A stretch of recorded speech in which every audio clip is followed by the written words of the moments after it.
পাবনার ঈশ্বরদীর মুলাডুলি কচুয়াড়িতে ঢাকাগামী বুড়িমারি এক্সপ্রেস ট্রেনের 3টি বগি লাইনচ্যুত হয়েছে।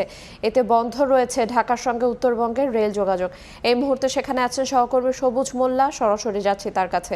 সবুজ, রাত ৩টার দিকে লালমনিরহাট থেকে বুড়িমারি এক্সপ্রেস ট্রেনটি ঢাকা অভিমুখে যাওয়ার সময় হঠাৎ করেই রেলের লাইন থেকে 3টি বগি লাইনচ্যুত হয়ে যায়। হওয়ার পরে সকাল পর্যন্ত আমরা এখানে দেখেছি যে যে রেলওয়ের যে কর্তৃপক্ষ যারা ছিল তারা কিন্তু এখানে এসেছিলেন। আসার পরে উদ্ধারকারী ট্রেনটি এসেছেন। উদ্ধারকারী ট্রেনটি আসার পরে 3টি বগি প্রথম অবস্থায় একটি বগি নিয়ে যায়, তারপরে আরেকটি বগি রেলের লাইন থেকে নিয়ে কিন্তু যে আপনাদের আমি একটু দেখানোর চেষ্টা করছি, যেখানে আপনারা একটু দেখতে পাচ্ছেন যেখানে কিন্তু যে কলার বাগান রয়েছে, কলার বাগান এখানে কিন্তু একটি বগি রাখা রয়েছে, সেটি কিন্তু ট্রেনের মাধ্যমে লাইন থেকে তুলে নিয়ে উপরে রাখা হয়েছে।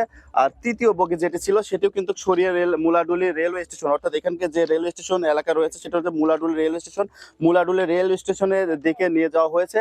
এরপর কিছুক্ষণ পরে কিন্তু রেল চলাচল স্বাভাবিক হবে। এখন পর্যন্ত রেল চলাচল স্বাভাবিক হয়নি, রেল চলাচল স্বাভাবিক হওয়ার কথা রয়েছে। আসলে দুই পাশে কিন্তু বেশ কয়েকটি ট্রেন আটকে আছে।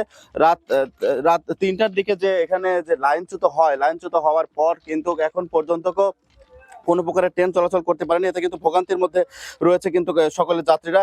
এতে যাত্রীরা কিন্তু বলছেন যে আসলে রেলের যে সেবাটা সেটা কিন্তু অনেকটা বিঘ্ন ঘটার মতন হচ্ছে। যে রেল যারা যাত্রী রয়েছেন তারা কিন্তু বলছেন যে আসলে রেলের সেবাটা অনেকটাই খারাপ হচ্ছে। ট্রেনে বারবার কিন্তু আমরা হচ্ছে আগেও কিন্তু কয়েকদিন আগে আমরা দেখেছি যে ট্রেনের রেল কর্তৃপক্ষ কিছুদিন আগেও এরকম ঘটনা ঘটেছে, ঈশ্বরদীতে মুখোমুখি সংঘর্ষের ঘটনাও ঘটেছে। এদিকে কিন্তু আমরা এখন বর্তমান রয়েছি ঈশ্বরদীর মুলাডুলি রেল স্টেশন থেকে ঢাকা অভিমুখী 1 কিলোমিটার দূরে কচুয়ারামপুর এলাকায়।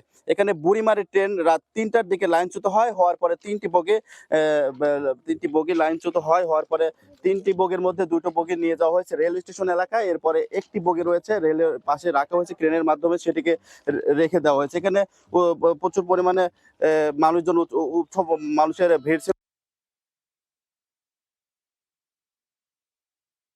স্বাভাবিক হয়েছে, রেল কার্যক্রম স্বাভাবিক করে দেওয়া হয়েছে। আপনাদেরকে আমি একটু দেখানোর চেষ্টা করবো যে ট্রেন কিন্তু আসবে। আপনারা দেখতেই পাচ্ছেন যে ট্রেন কিন্তু আসছে, ট্রেন চলাচলটা স্বাভাবিক হবে। ট্রেন চলাচল স্বাভাবিক হলে পরে যাত্রী যারা রয়েছে আপনাদেরকে আমি একটু দেখানোর চেষ্টা করবো যে ট্রেন কিন্তু আসবে। আপনারা দেখতেই পাচ্ছেন যে ট্রেন কিন্তু আসছে, ট্রেন চলাচলটা স্বাভাবিক হবে। ট্রেন চলাচল স্বাভাবিক হলে পরে যাত্রী যারা রয়েছেন তারা কিন্তু নির্বিঘ্নে বিভিন্ন জায়গায় চলাচল করতে পারবেন। সকল এই ছিল এখন পর্যন্ত আমার কাছে সর্বশেষ তথ্য। সরাসরি যুক্ত ছিলাম পাবনা থেকে।